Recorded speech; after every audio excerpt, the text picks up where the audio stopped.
So, 1 cheese powder. So, tara guys. Kung nakikita nyo.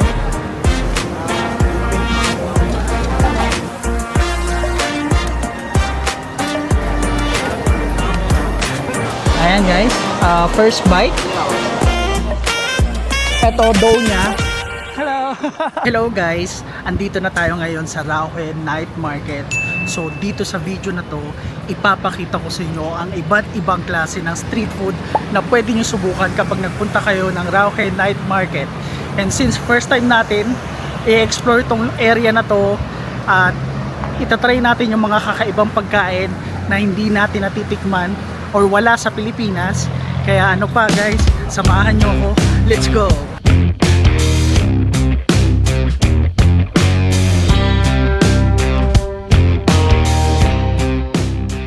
And guys, ang una natin titikman is sweet potato balls. So ito siya guys. Ayan. Pero anong flavor kaya pipiliin natin? Siguro cheese powder. So 1 cheese powder. Small. Ang una natin titikman ang sweet potato ball na cheese powder. So tara guys, tikman na natin.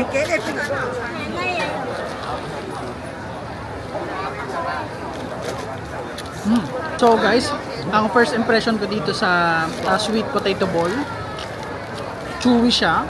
Wala siyang masyadong lasa, which is good. Pero masarap siya. Hindi siya yung sobrang tamis, ganyan. Siguro, ang pwede ko makompare dito is para siyang butchi. Butchi na walang laman, ganun. Tapos parang hangin lang. Proceed na tayo sa susunod na food. Ang susunod naman nating titikman ang chicken sausage nila, which is ito. Ayan, chicken sausage. So, titikman natin. Hello. One chicken sausage, pepper salt,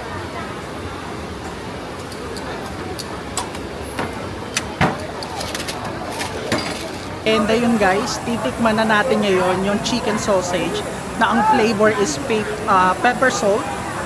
Tikman na natin guys kung ano yung lasa at kung ano ba yung pinagkaiba niya sa ibang mga sausage dito sa Taiwan. So tara guys.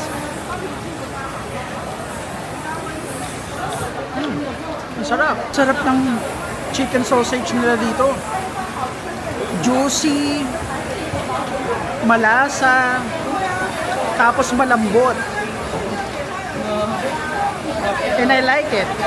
And tamang-tama lang yung timpla sa hotdog at saka yung flavor ng pepper salt, tamang-tama. So, for me, perfect tong chicken sausage. So guys, try nyo rin to. Ito naman yung susunod natin titikman. And hindi ko alam kung chicken skin ba siya or pork. Hindi ko pa siya alam. Pero let's see. Tikman natin guys. Ayan yung itsura niya. Ayan yung texture kung nakikita nyo. Pero para siyang ano no, para siyang proven. Kung nakatikim na kayo ng proven ng manok. So parang ganun yung itsura niya. But sige, tikman na natin.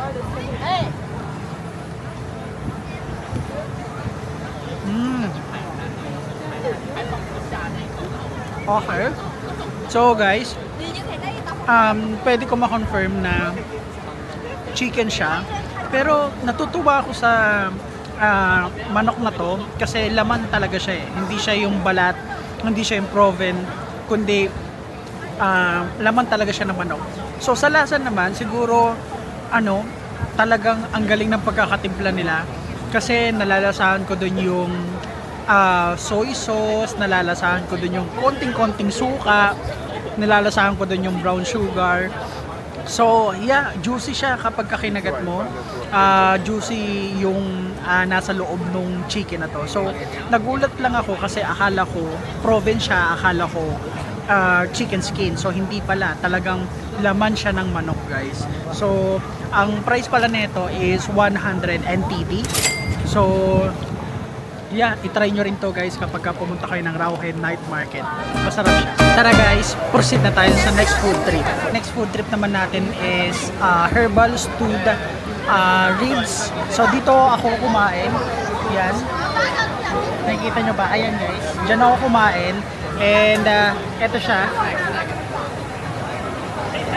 So, ang in-order ko is ito. Ipapakita ko sa inyo.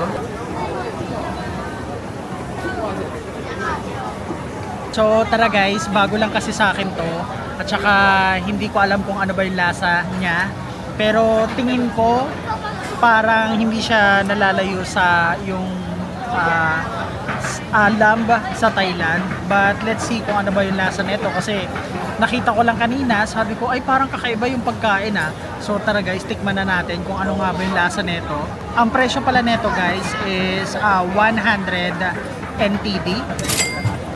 So tara guys, let's go. Ang lasa niya guys, para siyang nilaga sa atin na medyo may konting alat, ganun. Di ba usually ang nilaga sa atin is matabang. Ito parang may konting alat siya. Ganun yung lasa niya.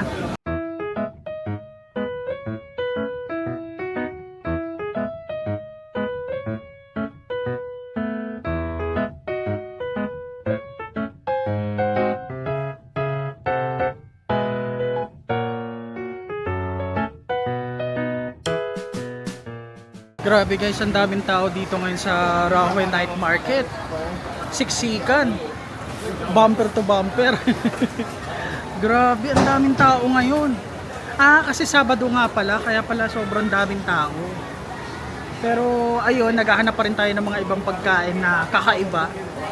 So, ang gusto kong itry yung mushroom. Kaso hindi ko pa nakikita eh.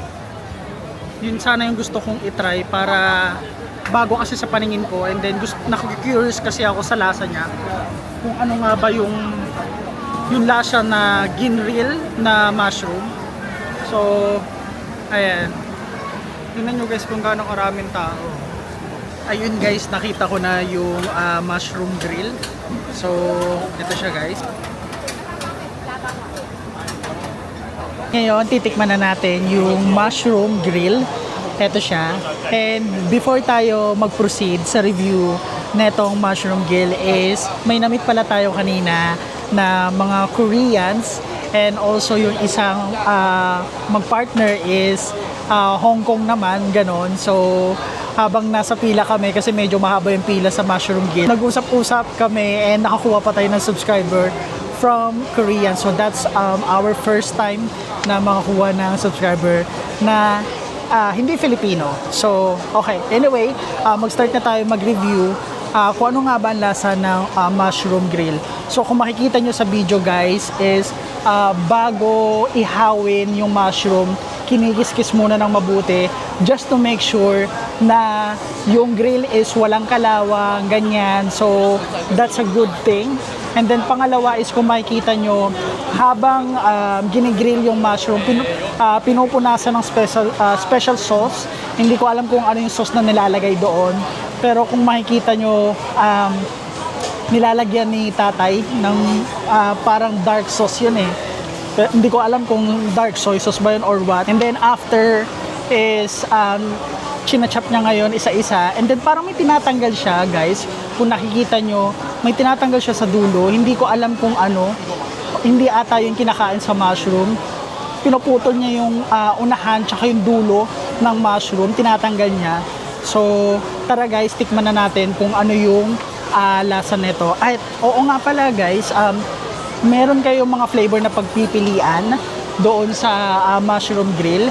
So ako ang pinili ko is pepper and salt. And ang price pala nito guys is 100 NTD. So tara guys, tikman na natin. Ang haba kasi ng pinila ko din eh. So sana worth it to, di ba? Okay. Alright. Ayan guys, first bite.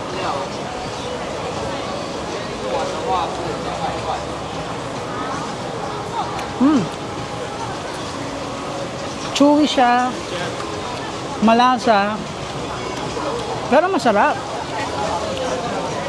Hindi ko alam kung ganun ba talaga kakunat yung mushroom. I mean, malambot na siya, pero may nararamdaman ko na medyo may pagka-makunat pa rin siya. Pero masarap siya guys ha.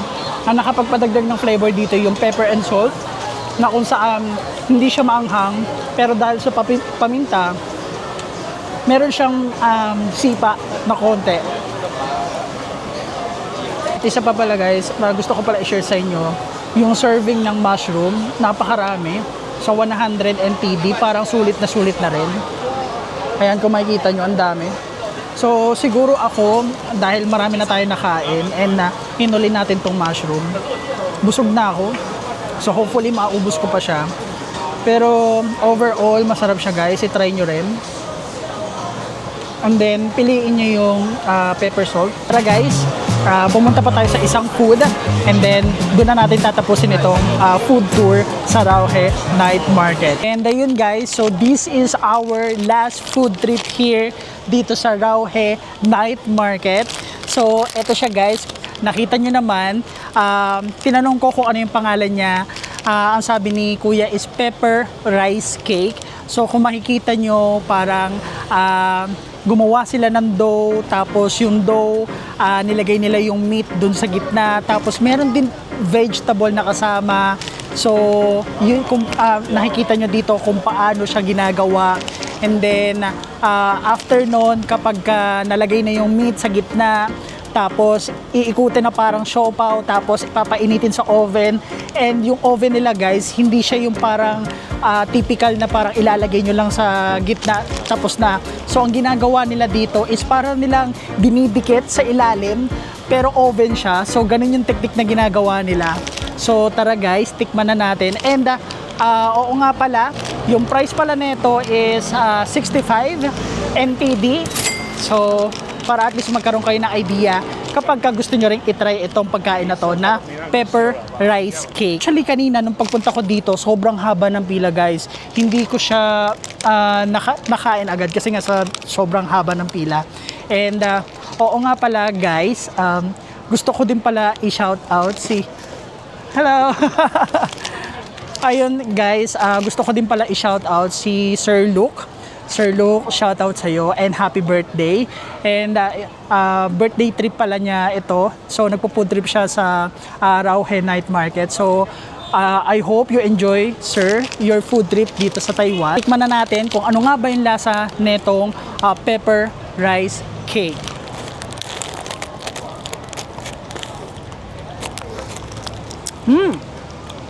Okay. Kung makikita nyo, ito dough niya, tapos yung meat nasa loob. So ang ginawa pala nila dun sa meat guys is binilog-bilog and then tsaka nila sinalpak dun sa gitna ng dough and then tsaka nila in oven. Tikman natin ngayon yung meat ko, ano ba yung lasa niya. Sobrang malasa nung meat niya guys, at tsaka talagang masasabi mo na timplado talaga yung nilagay nilang mga ingredients, yung mga sauce na hinalo nila dun sa meat. Kasi guys, actually hindi nyo siya madedetermine agad kung ano nga ba yung itsura. Pero habang tumatagal, mapapansin nyo na para siyang siopaw na upgraded version. Ganun yung lasa niya. And ang kinaganda kasi dito guys is yung combination ng meat at saka nung dough. So solid, parang perfect combo. Tapos meron pang kasamang mga gulay, may mga sibuyas pa. So 'di ba, nakapagpadagdag na ng healthy, hindi lang meat, kundi nilagyan din nila ng gulay. So guys, totally worth it itong pagkain na to na pepper rice cake. So if you're going to Rauhe Night Market guys, itry nyo rin tong pagkain na to. And actually nasa unahan lang siya netong arko. Pero guys, heads up ko lang kayo, mahaba yung pila niya. So magbaon kayo ng mahabang pasensya kasi hindi agad-agad nawawala yung pila. So kailangan yung pumila ng mga almost mga 10 to 15 minutes ganon sa dami ng gustong makatikim netong pepper rice cake.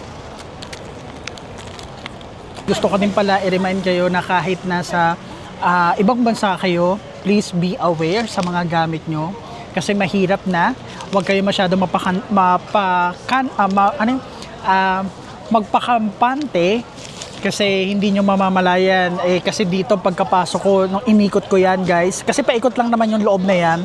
So siksikan talaga yung parang akala mo mga hotdog kami sa freezer, ganun. Isa pang idadagdag ko is yung mga pagkain dito medyo pricey. At dito na nagtatapos ang food trip natin sa Rauhe Night Market.